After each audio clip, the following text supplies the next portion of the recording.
People are going to have to travel because you'll be in Singapore on June 12th. The summit between President Trump and Kim Jong-un will happen. It's about getting America back on track. And in the last year and a half, he's been crushing it. We've reached yet one more historic milestone. 3.8% unemployment, another all-time record low.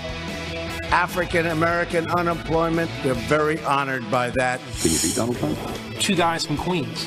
That'd be interesting. New Yorkers know how to talk to other New Yorkers. You know? Although both TBS and Samantha Bee have apologized, she's facing a major backlash. I just don't know what's happened to these people on the left. These people are just, I think they've just gone crazy. They're making fools of themselves. I'm thrilled to be here with the brave men and women of the United States Coast Guard. These are exciting times for America. We are being respected. It's about time.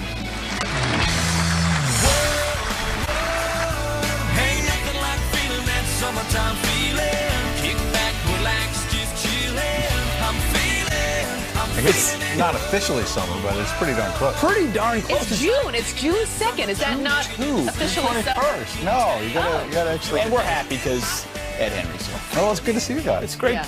I feel like the competition's already getting heated just sitting here next to you. We haven't even talked about it yet. I was at an airport like last week, and this woman from Michigan comes up to me. She's like, "I like your reporting, but more importantly, beat Pete." I'm like, people love this competition. Well, he's been rigging it, whatever it's going to be. I don't even know. Maybe he knows. I'm sure he does. He's been practicing, like the canoe. And we'll find out later on in the show. Oh, is there one today? I don't know. You're going to have to, that is a tease. You're going to have to wait for it. But if you were watching the news at all yesterday, so much has happened over the past 12 hours. Most importantly, the summit with North Korea, it is still on, happening in Singapore on June 12th. President Trump meeting with leaders of North Korea. There he is, the number 2 man in North Korea. I think this is the second time a leader from North Korea has been to the White House in history. It was supposed to just be a drop-off of a letter. Ended up being a 2-hour meeting between these two. And he delivered a very big envelope. Look at that thing. Big, beautiful envelope. A Trumpian-size envelope, I think is fair to say. And as we have come to be accustomed to with this administration, nothing goes to script. You're right. It was supposed to be dropped off, turned off. Turned out it was a 2-hour meeting. You've got some inside information about that a little bit as well. But President Trump had this to say about that meeting as well. Listen. We'll be meeting on June 12th in Singapore. It went very well. It's really a get-to-know-you kind of a situation. We've gotten to know their people very well, and you people are going to have to travel because you'll be in Singapore on June 12th. And I think it'll be a process. It's not, I never said it goes in one meeting. I think it's going to be a process.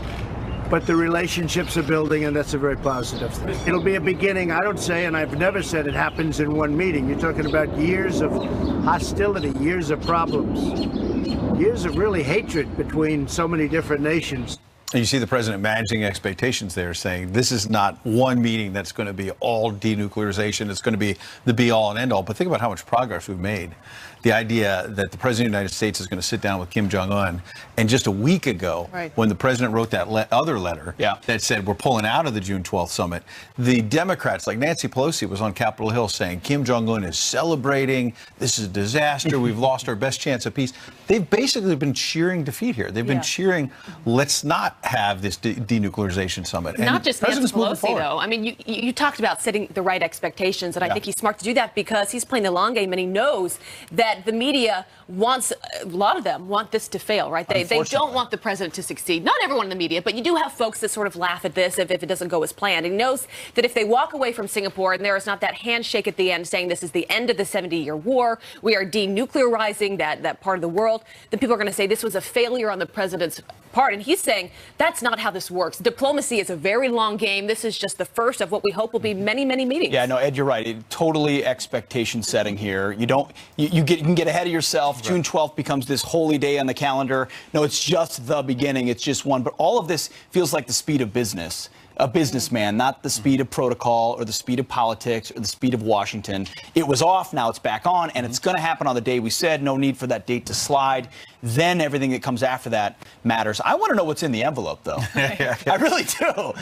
Someone knows, and I guess at some point we'll find out. I mean, they knew who they were delivering it to. Message. That's for sure. The president said he was going to bring a new approach to countries like North Korea. He's delivering on that. We'll see what actually happens at the summit. But he also said in the campaign again and again that he was going to get tough on trade. And specifically, he went forward this past week on those tariffs aimed at Mexico, the EU, as well as Canada in terms of steel and aluminum. And there's been a lot of anger among some allies with the president saying, look, I want fair trade for America. I'm standing up for my country. And you have Justin Trudeau in Canada, who understandably is standing up for his country and saying he's angry about this. But it seems like he's sort of taking it to a new level. Yeah. Oh, Justin from Canada. So he didn't just take issue with our trade policies, which the president has been very clear about why he's doing it. He went at the troops. Listen to Justin from Canada. Our soldiers who had fought and died together on the beaches of World War II, in the mountains of Afghanistan, that have stood shoulder to shoulder in some of the most difficult places in the world, that are always there for each other, somehow this is insulting to them. The idea that we are somehow a national security threat to the United States is quite frankly insulting and unacceptable. Look, this is something the president's campaigned on from the very early days. You remember of his campaign. He has not been a fan of NAFTA for a very long time. So you shouldn't be totally surprised when he's saying, I'm following up with the things I promised I would do on the campaign trail, because this is what I promised I would do when I got into office. And you can have policy differences without turning into, oh, my gosh, on the beaches of Normandy, this has changed everything. Give me a break. And of course, Macron's also upset. He said that this is illegal. So it's going to be really interesting to see how all of this plays out, because the president, he is throwing everything at the wall here, saying, you know what, no, we have gotten the short end of the stick here continuously. There needs to be a change. But as you said, Ed, a lot of people aren't happy about this. And he shouldn't be surprised. Listen, I don't say this often, but I've literally stood shoulder to shoulder with Canadian troops in Afghanistan. They're great folks. They do a lot of wonderful things. They also have a lot of caveats that don't allow them to actually do combat in certain situations. Not to dismiss Canadian troops. They do a lot of great stuff in a lot of great places. But this is not about, it's not about insulting his troops. His troops aren't reading a trade deal as an insult to them. Saying, listen, Trump thinks it's a bad deal. He's a businessman. He wants different terms. And let's talk about it. It's a negotiation. Why are you going to talk about World War II? Because that could pull up the heartstrings, you know, then it gets more emotional. I think you're right. Yeah. But let us know what you think about that. Friends@foxnews.com. So this is another story that has been popping up over the past few months, but it really started heating up more towards the end of this week. Joy-Ann Reid, who works for another network, she had a blog post decades ago. Many blog posts. Many. And they keep coming to the surface, and a recent one has John McCain, Senator John McCain, as the head of the Virginia Tech shooter. So she has said in the past that someone has hacked her account. They hacked it. They put on things that I would never do. They had the FBI investigate this thing, and since it seemed to have crumbled. I don't know where that went. They're spending taxpayer money. In order to bail her out, initially she was saying that she was attacking homosexuals in some of her blog posts, all kinds of ridiculous 9/11 truther. I mean, there was 9/11 truther stuff. So to defend herself, at first she said, I was hacked. Maybe the Russian hackers did it. Maybe it was Putin. And so they called in the FBI. NBC News backed her up on that, having the FBI investigate this. So your taxpayer money has been spent. We don't know how much, but has been spent investigating whether she was hacked. Now she's saying, oh, okay, actually I did. Yeah, I mean, talking about fake news. Now she's coming out and saying, no, I apologize. Which apologies are fine. Good. Right. Here's what she said. She said, there are things I deeply regret and am embarrassed by, things I would have said differently, and issues where my position has changed. Today, I'm sincerely apologizing again. To your point, Ed, and Tucker said this last night so well in his program, what is the penalty for perpetuating a hoax? Right. It's not okay with the FBI, to yell fire when there isn't a fire. Or I was hacked when you knew you weren't hacked. Listen, if you have different positions and you said terrible things in the past, own it and be who you are today. If you were fooled by a hoax that 9/11 was an inside job, if you did terrible things about John McCain, that was you in the past. Own that, defend that, be fair about that. Don't say lie that to us someone and say hacked our account. It's like, so I think that is the conversation this country is having right now, is what is crossing that line? At what point do you ultimately fire someone, right? Because race is one thing, and I think everyone has agreed across the board that no one should stand for that. But this is really bad stuff. Yeah. You know, I don't know that anyone should stand by that either. So MSNBC is, and here's what they say. Some of the things written by Joy on her old blog, are obviously hateful and hurtful. Joy has apologized publicly and privately and said she has grown and evolved in the many years since, and we know this to be true. People do grow, people do evolve. And maybe that is true. But, well, if you're a liberal, it's our old blog, so that it's okay now. If you're a liberal, you get to apologize. Yeah. If you're a conservative, you get fired. And you can dig into. Listen, I shouldn't do this, but you could read what I wrote in college. I was the publisher. No, I was the publisher of the Princeton Tory. I love when you start. Go for it. I said nothing terrible. I just had opinions as a college kid, and I ran a publication. Take that, put it on the internet, put it on the screen, talk about what a terrible person I am. Everyone changes. Then I went to war. You do things. You have different perspectives in life. You learn things. So I can actually have empathy and sympathy for Joy Reid. I can't believe I'd ever say that. But it's true. I care about her positions now. If she's truly sincere about the apology, I don't want to live in a world where the mob descends and said everyone gets fired for everything they say. And so you shouldn't be a 9/11 truther. And represent yourself falsely. Or put John McCain's head on the Virginia Tech shooter. I mean, that is horrific. It's very true. So let us know your thoughts, friends at foxnews.com. I wish you saw Ed in my face when you said I shouldn't be saying this right now. Before you finish that thought, we will be going through that old blog. Stand by throughout the morning. Cannot wait for that. That All old right. Pete blog. Well, a lot going on this morning. I want to bring you some other headlines we're following close. So we begin on a serious note with a Fox News alert. 2 tourists are found stabbed to death inside of a Las Vegas hotel room. It's now being ruled a double homicide. Police say the couple were in Vegas as part of a Vietnamese tourist group. When they didn't show up for a Grand Canyon tour, Circus Hotel and Casino did a welfare check of their room. No word on any suspects at this time. We'll keep an eye on that one. Also, there's 2 suspects charged with murdering a Tennessee deputy will face the death penalty. Stephen Wiggins and Erica Castro Miles are charged in the killing of Deputy Sergeant Daniel Baker. After a nearly 48-hour manhunt, Wiggins was captured by a Tennessee Highway Patrol trooper. Authorities using Baker's handcuffs to arrest Wiggins. The 10-year veteran of the force was found shot dead in his patrol car after responding to a 911 call about a suspicious vehicle. Also, this Defense Secretary James Mattis slamming China for militarizing artificial islands in the South China Sea. Listen to this. Despite China's claims to the contrary, the placement of these weapon systems is tied directly to military use for the purposes of intimidation and coercion. It calls into question China's broader goals. That was the secretary in Singapore. Mattis warning of much larger consequences if the country ignores the international community. The secretary making those remarks overnight at an international security forum in Singapore. And President Trump raising America's first line of defense as the Coast Guard welcomes a new commander. America is safe because our Coast Guard is strong. These are exciting times for America. We are being respected again. We're being respected abroad. Admiral Carl Schultz relieving Admiral Paul Zumkopf as the 26th commander, commanded after serving since 2014. Schultz was an operational commander for all U.S. Coast Guard missions from the Rocky Mountains to the Arabian Gulf. Those are your headlines. All right. Thanks, Abby. Well, the Trump economy surges, adding 223,000 jobs in May. But the media melting down over a tweet. Big surprise. Why would the president tell all of America to look at the jobs numbers if the jobs numbers were not good? Needs insider trading when you can get the cheat sheet directly from the president. There you go. They won't focus on the good news, but Stu Varney, he will. He's up early with us on a Saturday. Super early. He's here next. How do you get him out of bed? And can you do Roseanne without Roseanne? ABC might actually try an update on the story that just won't go away.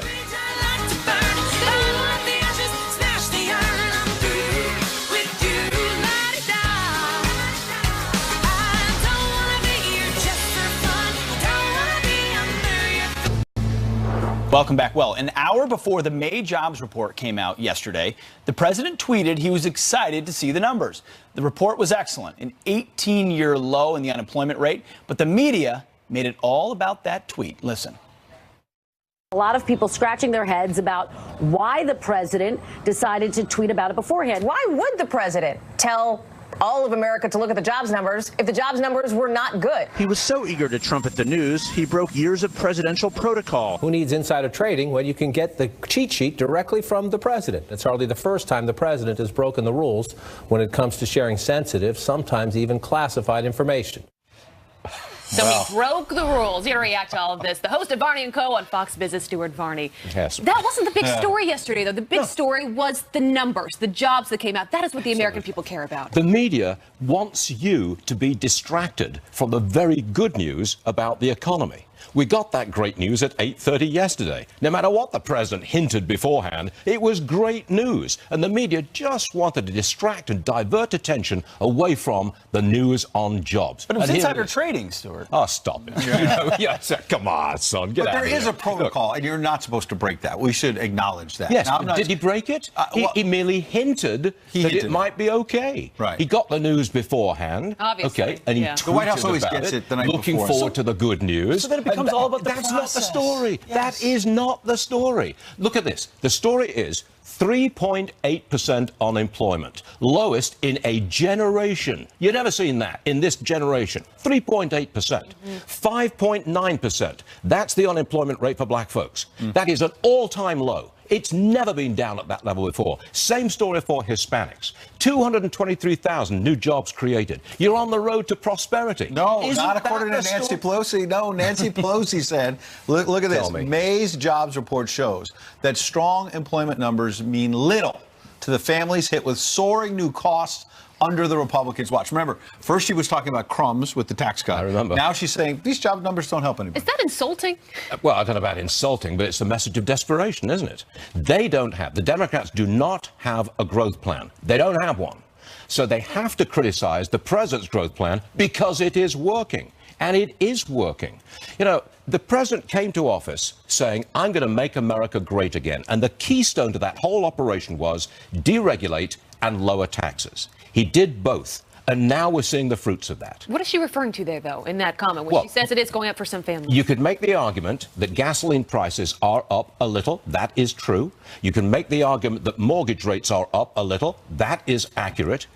She could make the argument that healthcare costs are rising, but that's not because of President Trump. That is because of Obamacare lingers on in our economy. So she's looking for the lemons in the lemonade, which of course she would do being in the minority. But when they do have a growth plan, it's a government growth plan. I mean, her view is we solve these problems by growing government programs for people. Stop it, Peter. It's a growth plan. It's a growth plan. Yeah, that growth plan is tax and spend. Of course. It does not produce growth. It produces stable, no, I'm not going to say stable economy, certainly not. It produces virtually no growth for a long period of time.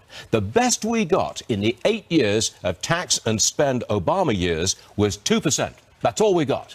We've now had 15 months of the Trump economy, and we've got 3% growth. And I think we've got a very good shot at going to 4% growth by the end of this year. Yeah, you know, I was looking at numbers last night just to compare where we are. You forget back in October 2009, 10% unemployment.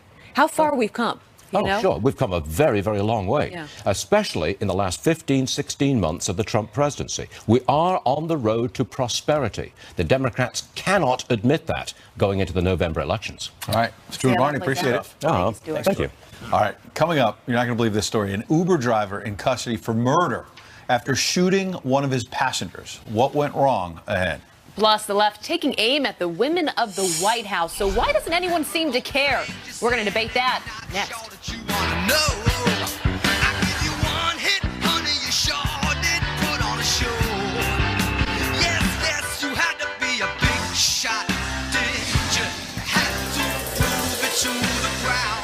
Again, some quick headlines. A raging wildfire is forcing evacuations and threatening hundreds of homes. A blaze charring more than 16,000 acres in northern New Mexico. The Ute Park fire destroying at least 12 buildings already, putting another 300 structures in danger. And President Trump's long-promised border wall is, yes, one step closer to completion.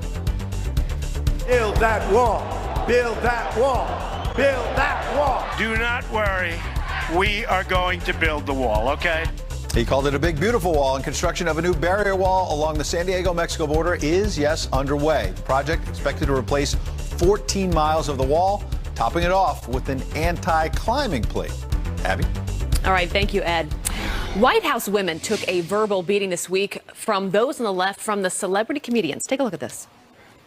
You know, Ivanka, that's a beautiful photo of you and your child, but let me just say, one mother to another, do something about your dad's immigration practices, you feckless. Well, if anyone's an expert on hypocrites, it's Sarah Huckabee Sanders. That was not a looks-based joke. That was about her ugly personality. Ooh, it has been an ugly week. Well, to multiple media outlets continually questioning and speculating First Lady Melania Trump's whereabouts after she underwent surgery, why doesn't anyone seem to really care? Here to debate, senior advisor for the Trump 2020 campaign, Katrina Pearson, and liberal political commentator and contributor for The Hill, Wendy Osefo. Good morning, ladies. Thank you for waking up so early with us. Good morning. All right, Katrina, where is the outrage? I mean, it has been, as I said, a very ugly week across the board. Just a lot of hate speech, but particularly with women in the White House. Why doesn't there seem to be more of an uproar about this? Well, you know, people do care, Abby. The question is, why don't the feminists care?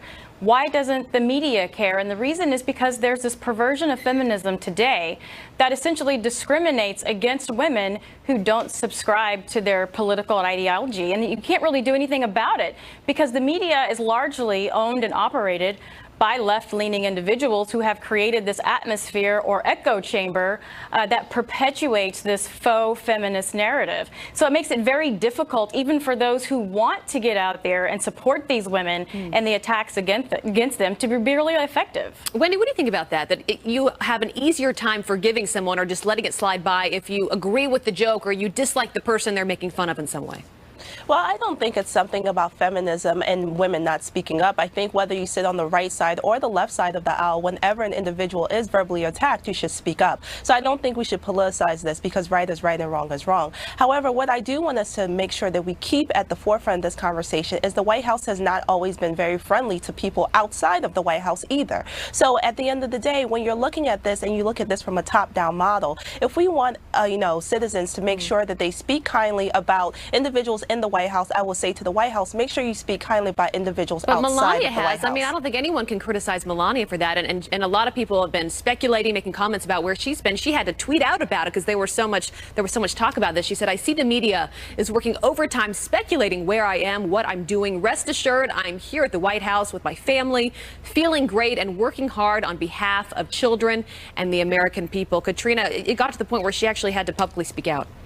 Well, I mean, and that's because there is a political slant to all of this. We have to be honest if we're going to talk about the double standard when it comes to criticizing women in such vulgar and profane ways, which is what we are seeing today. And this notion that the White House has anything to do with that political discourse, I hate to break it to you, but as a black woman and a Republican, I can promise you these types of attacks, whether it's racist, sexist, or misogynist, have come along long before 2016. All we have to do is look at Sarah Palin and what happened to her and her family, including the horrible names that her special needs child was called, and to the vulgar sexual references to her 14-year-old daughter. This is not something that's brand new, but it is solely relegated to conservatives. Yeah. That's what do you not think? true, Wendy, respond.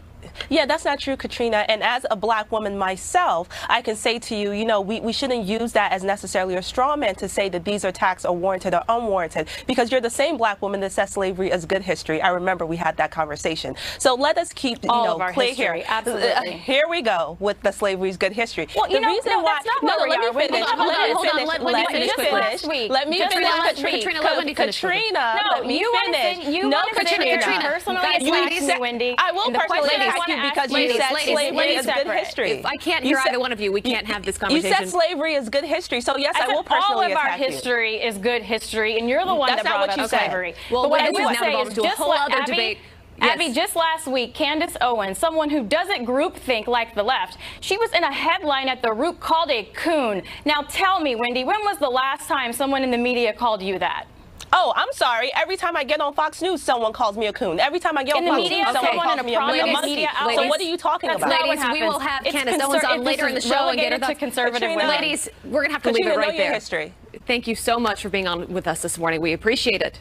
Thanks, Abby. It's early for a fiery debate like this. Thank you so much. All right, former CIA Director John Brennan furthering his attacks on President Trump. I think Mr. Trump has demonstrated a paranoia and insecurity, as well as a real concern about the investigation that is underway. And he says he's not going to stop until integrity returns to the White House. Dan Bongino is here. He's going to react. That's next. And can you do Roseanne without Roseanne? ABC, they are trying to, apparently. An update on that straight ahead. Here she comes, a walking, talking. saying I've been looking for you, love. Surprise, your new love has arrived. $17 million is a really huge amount, but the greater cost to the public is that we paid all this money and we don't find out the truth, that we're not going to get what we paid for. And so I think the test is going to be, both in the FBI investigation and the Mueller investigation, is will we be able to see the facts? Because the prohibitive cost in all of this would be lingering doubts. That was Jonathan Turley last night on Tucker's show. Here to react, we're going to bring in Dan Bongino, former Secret Service agent, former NYPD officer, and host of the Dan Bongino Show, also an NRA TV contributor. Dan, thanks for being here. So $17 million, the DOJ has now revealed their spending report. Are we getting a good return on our investment for that $17 million of taxpayer money? Pete, what is this, the comedy hour? It might be. Are you trying to change careers on me? There's $17 million. Well, are we getting our money's worth? We are getting worked with a capital W. When I grew up in New York City in the streets of Queens there, that was the thing. You're getting worked. You are getting screwed so badly, the American people, by this sham investigation. I've never seen anything like it. Let me walk you through just a second for a couple of things around this, right? The case was founded on a total sham. We now know that there is Russian collusion with the Clintons and the Democrats, but Bob Mueller's investigating Donald Trump for it, number one. Pete, number two, the Mueller probe team is stacked with anti-Trumpers, two of whom are lawyers. This is a fact, by the way. I encourage anyone to look this up, who actually represented people beforehand in the Clinton sphere. They represented Clintonians involved in the case. This is a total scam. Everybody's getting worked. Where's the money going? Is it paying salary? I mean, where is it going and where does it end? Maybe for anti-Trump bonuses. Maybe they come in and throw darts at a Trump dartboard every day and get $100 every time they hit a bullseye. I mean, I have no idea, but that's a perfectly fair question for you to ask. What are we paying for? We're paying for a 1001 charge on George Papadopoulos for fibbing to the FBI? I mean, this is what we paid $17 million for and shut the country down for what, almost 2 years now? Well, Dan, I mean, listen, obviously I'm passionate about it, but this is really upsetting. I was a federal agent, and this is a serious thing to have the power to take away someone's freedom. And where the American taxpayer, me included, is paying for a total sham. Well, Dan, I'm glad you mentioned George Papadopoulos. We've been told sort of the official version of events is that this whole investigation started when he was having drinks in London and some drunken conversation about potential Russian collusion, when in fact John Brennan and others are now under the microscope as to whether they were starting this much sooner. And John Brennan, as you know, wrote this op-ed yesterday in the Washington Post saying, "I will speak out until integrity returns to the White House." Here's what he said on Morning Joe, and then I'll get you to react. I think Mr. Trump has demonstrated a paranoia and insecurity, as well as a real concern about the investigation that is underway. Certainly his tweets do not seem like they're coming from a person of innocence and confidence. Mr. Trump is going to promote his narrative. He certainly is going to continue to try to discredit the FBI and the CIA and others. But I think, make no mistake about it, the American justice system, I think, is going to prevail in this endeavor to get to the bottom of who might have been collaborating and working with foreign actors to try to undermine the integrity of the election. Dan, a lecture on justice from John Brennan. John Brennan, no single figure in American history has done more to discredit the intelligence community than this liar. He's not only is he a liar, he's a liar about being a liar. He's already busted lying. He said he didn't know about the dossier, yet he briefed people up on the Hill about elements of the dossier that then appeared in a letter to the FBI. He's lying. He's just making this up. And one more thing, by the way. He keeps avoiding this topic about foreign intelligence and his relationship with them. He's the one who met with British intelligence people. This is open reporting. It's already out there at what they call director-level meetings, and exchanged information about Trump before this case was even started by the FBI. Hey, John, why don't you tell us about that? He keeps avoiding that topic and switching it to Trump. All right. Dan Bongino, we appreciate you coming in. Dan, appreciate it. Always fired up. Good to see you, Dan. Have a good weekend. Good to see you, too. All right, bring you some other headlines now coming into our newsroom. A highly anticipated report on the FBI's handling of the Clinton email investigation is hit with a new delay. The Senate Judiciary Committee pushing its hearing with Inspector General hearing Michael Horowitz to June 11th as we await for the release of his report. Many expected to the report to already be released. Byron York, columnist with the Washington Examiner, explains the holdup. It is clearly being held up by redactions, by privacy concerns, and by, frankly, I think by feet being dragged at various places in the bureaucracy. Well, now we're being told Horowitz's report may be released next week. Also, there's an Uber driver accused of shooting and killing a passenger now under arrest. Officials holding the driver Michael Hancock on suspicion of first-degree murder. A witness telling police that the driver said the victim tried to attack him before he killed the 45-year-old rider. The suspect was handcuffed at the scene in Denver. Uber says, quote, "Our thoughts are with the families of those involved, and we will continue working closely with police." Yikes. Former Attorney General Eric Holder hinting at a 2020 showdown with President Trump. Listen. First and foremost, can I win? I wouldn't be involved or do something simply to make a statement. Can you beat Donald Trump? 2 guys from Queens. That'd be interesting. The former Obama administration official saying that he's still considering a run for the White House. Holder talking to reporters at the Politics and Eggs event in New Hampshire, which is a must-stop for potential presidential candidates. ABC might be looking into a second reboot of Roseanne with a focus on Sarah Gilbert. Dad, will you tell her how stupid she's being? That's never worked out for me. According to TMZ, the network is considering rebranding that show, focusing on Gilbert's character, Darlene. Gilbert has reportedly been contacting cast members to see if they'd be on board in case the network moves forward. ABC, of course, canceled the sitcom after Roseanne Barr posted a racist tweet targeting former Obama advisor Valerie Jarrett. Can this show still go on without What will Roseanne? they call it? That is the question. They won't call it Roseanne anymore. They probably can't. Gilbert? Rick, what should they call it? What happened to Roseanne? What happened? What happened? Well done, Rick. You brought your A game today. Where's mom? All right, guys. The eastern part of the country is hot and it's really humid. So we've been wondering where summer is. It's certainly here. It's been here across the plains, especially 80 already in Dallas. It's very humid across parts of the East Coast as well. So that's kind of what we're dealing with. Because it's humid and it's hot, we're going to see a lot of pop-up thunderstorms throughout the day today. Some of these could be a little bit severe, but the bigger one we're worrying about is right here across the central part of the country. Severe weather firing here. Very strong winds associated with this line of storms that's coming through. Obviously, so much of the ground is saturated across parts of the east, so any of those little thunderstorms that you see pop up could be causing some flooding as well. Here's your high temperatures for the day. 102 in Dallas, so the heat is certainly on. A little bit of a break across parts of the Northeast and the Great Lakes. Look at that tomorrow. 53 in Marquette. But overall, the heat and humidity is here for summertime, guys. Yeah, you can feel it. Thank you, Rick. You bet.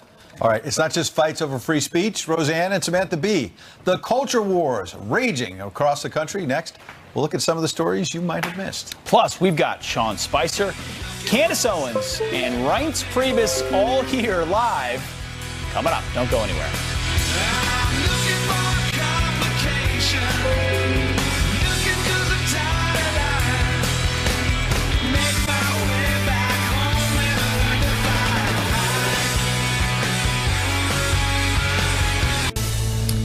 Good morning. We are back with some quick headlines for you. Take a close look at this Republican's picture on Google. Search results showing North Carolina Senator Trudy Wade's photo with the word bigot smeared across it. Google says it's still unclear how the edited headshot appeared under the search results, saying it has now removed that image.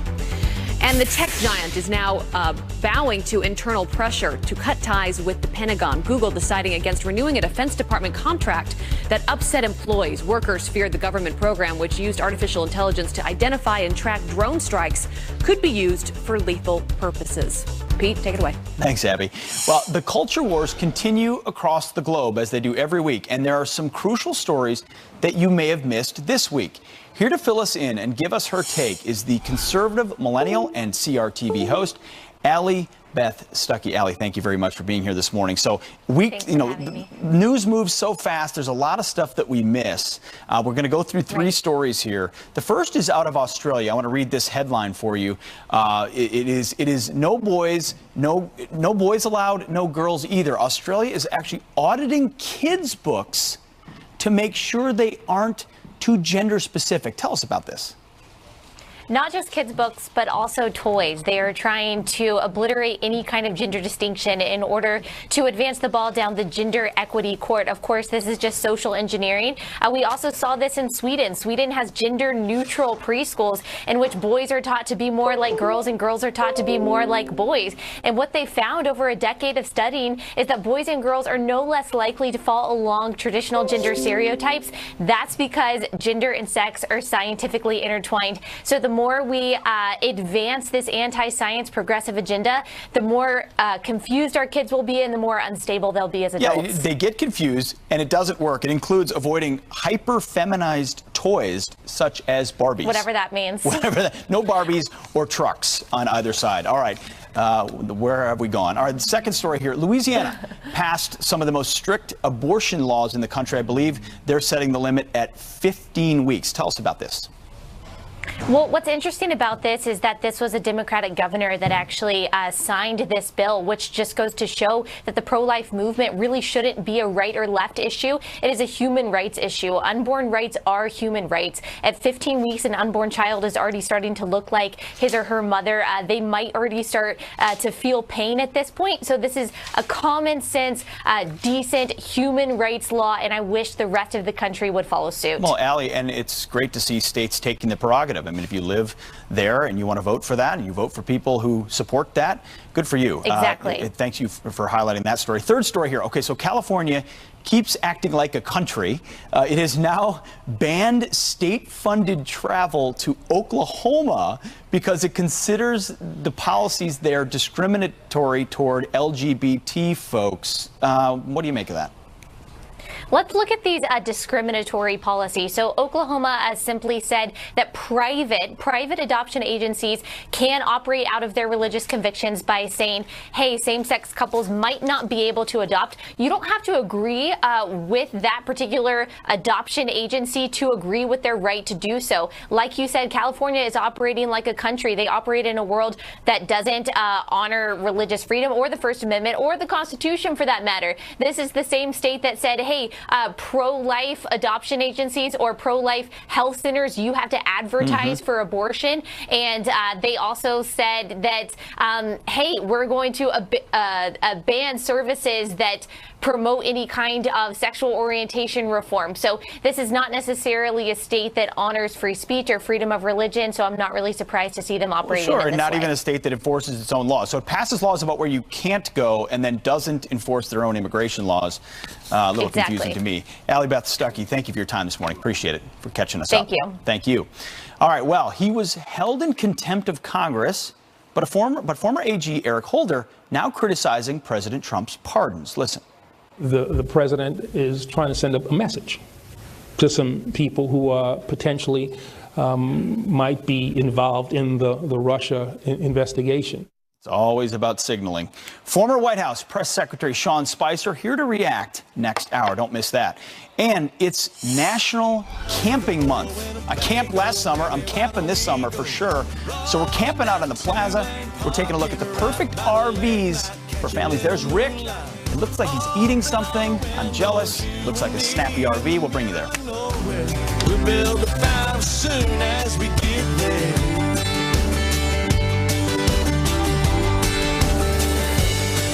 There ain't supposed to be a cloud. Can't see that. All right. Well, you know, it's National Camping Month in June. And to celebrate, Go RVing has brought the camping to us right here on the plaza. Yeah, here to tell us more, Alan Taylor, auto expert and host of Drive Radio show and a lifelong RVer himself. Of course, why would you not be? Well, you know what? This world, it's just, you know, it's coming in on us, right? There's like, we all have so many things that are distracting us. Yeah. We forget about life itself. So it's a good time to get out and go camping. You can take shorter trips. 25 million people are going to be out camping this summer, RVing, and We have a brand new Winnebago Intent, and you know the beautiful thing about this is I'm a brand new grandfather. I'm a baby boomer. Oh, so congratulations. yeah, right, little itty bitty baby. I want to take my family with me, right? Spend that quality time because you can't go Totally, anywhere. right? You can't leave the Totally. RV. So we're gonna have RVs all morning long, but this one, It's like taking your house to the woods. yeah. Well, and it is a second home. You can actually write off the interest on it. You can finance them 15 to 20 years. So there's a lot of incentives. And again, you can go camping more often. You can get away more often. You can have more fun. So and what is this? start This is a living large life. one. So what's in there? This is a big one. It sleeps like 8 or 9 people. Wow. You So wanna can take us a in? lot of friends. Yeah, come on in. While Let's you go check inside, it. I'm going to watch us All on right, TV very over good. here. I'm going to watch Rick inside. Hey, Rick. Alan, how are you? Hey, man, good to Wait, see you. You said you can write off the interest. You can on write the, off on the loan on this thing. Yeah, because it's a second home, right? That's pretty amazing. These things are huge. How many people does this sleep? Well, if you depends on if you have adults or kids, you can sleep up to 9 people in it. There's seat belts everywhere. It's got, I mean, everything makes into a bed. So it's a really fun machine. So you get 9 people sleeping in here, but there's still only one bathroom. There is still only one bathroom. You have to take turns, but there is the woods. There's always a tree for the boys. All right, so if you go to GoRVing.com, there's tons of information on this. Yeah. What about how do you find out where to camp? Well, you know what? There's like 16,000 campgrounds around. So again, GoRVing.com is a great resource. It's the entire industry all under one website. The beautiful thing about this is too, by the way, is that you can take that one night, overnight, and just reboot yourself. So Right. it's really fun. That's the beauty of being outdoors. That's what nature does for you. All right, much more with GoRVing throughout the show today, and more of these RVs. Amazing stuff. Right now, we'll send it back outside. Right outside. All right, we've got a Rick, we've been watching you out here on the cool this is. We're TV, watching checking you out here. the grill outside. Pretty darn cool. Yeah, big show. Thank you so much, Alan. We'll have you back later on the show. Coming up, that we've got Sean Spicer, Candace Owens, Ryan Priebus, and of course, Geraldo Rivera joins us on the couch. So much more to come on this Saturday Love morning, it. Fox and Friends. Back after this. we annoyed, and the ones we kissed goodnight. And two trucks that drove us home, the secrets we never told. No talks on old dirt roads that somehow changed our lives. Here's to the nights